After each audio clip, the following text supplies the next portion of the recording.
Welcome to the Mentally Stronger podcast, the podcast where with every episode, we're learning practical ways to let go of stress and struggles, grow our mental strength, and live a happier, healthier, more meaningful life.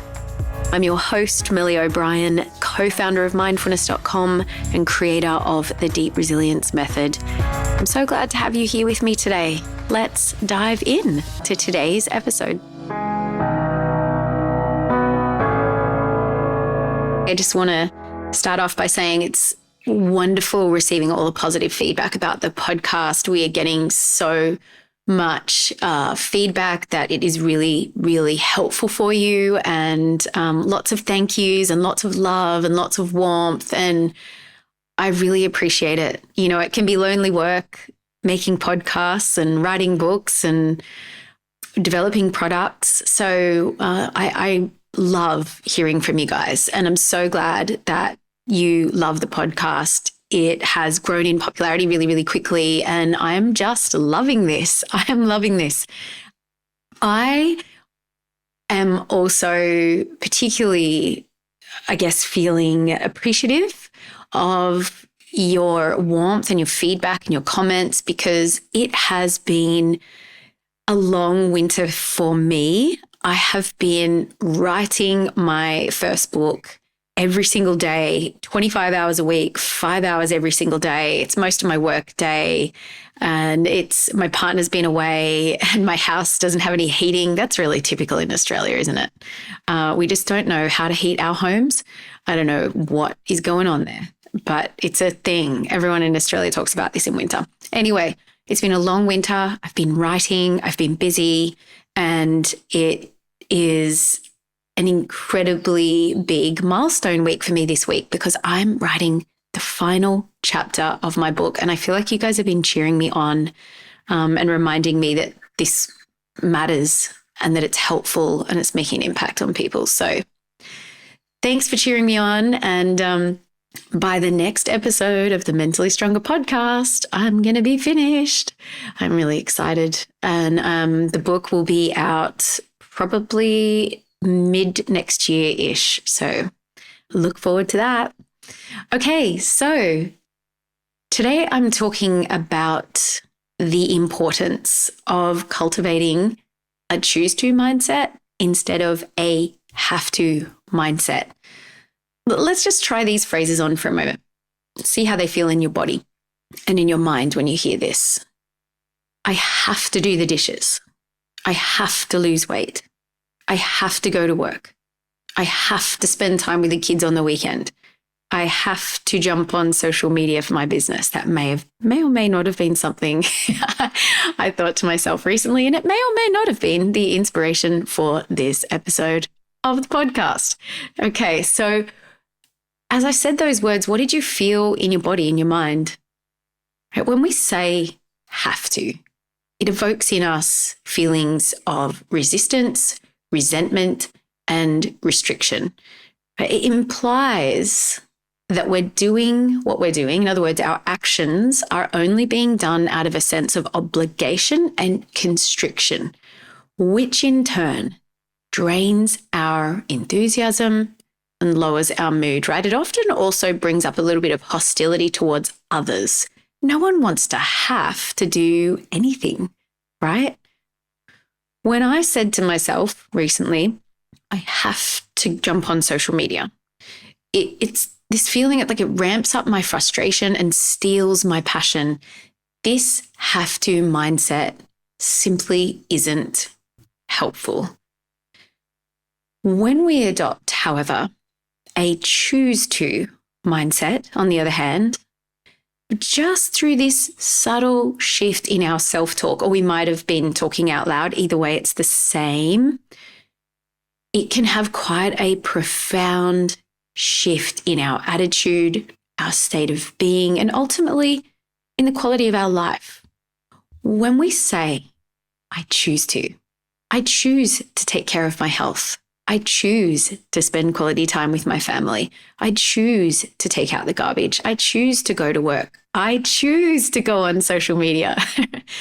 What is implied here when we use that language is that we have agency and that our actions are being driven from a sense of connection with our own values and what's really important to us and meaningful in our lives. When I say I choose to go on social media, I suddenly connect to the fact that I care really deeply about people's mental health and that there's an important message and really helpful tools that I really want to share with them. I want them to have tools that can ease their suffering and stress and really help them unlock their potential and be happy. Suddenly, I am now connected to a sense of purpose instead of a sense of pain and pressure. So when I found myself recently struggling to be motivated to do this particular task on social media the other day, I watched my self-talk very closely and I adopted the choose to mindset. I said to myself, I choose to do this because this matters to me. Right. And just to give you guys some context here, anyone that knows me really well will know that I'm a little bit of a Luddite. I am a little bit disconnected from what's going on in social media because I don't really use it that much. I spend a lot of time doing other things outdoors and I don't know, I just didn't pick up the habit. So it's kind of intimidating for me to get on there and kind of get my head around how to do the thing. So I'm getting the hang of it. So because I choose to. So that's me. What about you? What are your have-tos? Where do you get caught up in this? If there's one thing that has become exceedingly clear to me in the last 15 years of my career as a mental health educator and coach, it's that the power of the words that we use can change the way we feel, the way we perceive reality. And ultimately, they have a really, really big impact on the quality of our lives, much bigger than most people think. So if you find yourself in the next little while, in the next week, let's do a 7-day sprint with this. If you find yourself in a have-to mindset in the next 7 days, catch yourself and just check in. Is there actually a value beneath this action that you're taking that's really important to you? So connect to the reason behind what you're doing, because the reality is that there's very little in life that we actually have to do. Usually we're actually choosing to do something because everything's really a choice, isn't it? There might be consequences, but it's still a choice. So maybe, for instance, you are choosing to do the dishes because you believe in fairness and kindness. You want to pull your weight and help your partner and family. Maybe you're going to work, not because you have to, but because you want to. You want to look after yourself and you want abundance. Maybe you're choosing to spend time with your family because you love them and it really, really matters to you. So this is your mental strength practice. This is your little challenge for the week ahead. Try a little experiment. Try substituting I have to with I choose to. Connect to a sense of purpose and meaning and see what effect this has on your body, on your mind, and in your life. I really hope this is helpful for you. It's certainly been really helpful for me. And I will catch you again on the next episode of the podcast. Until then, take care and stay strong.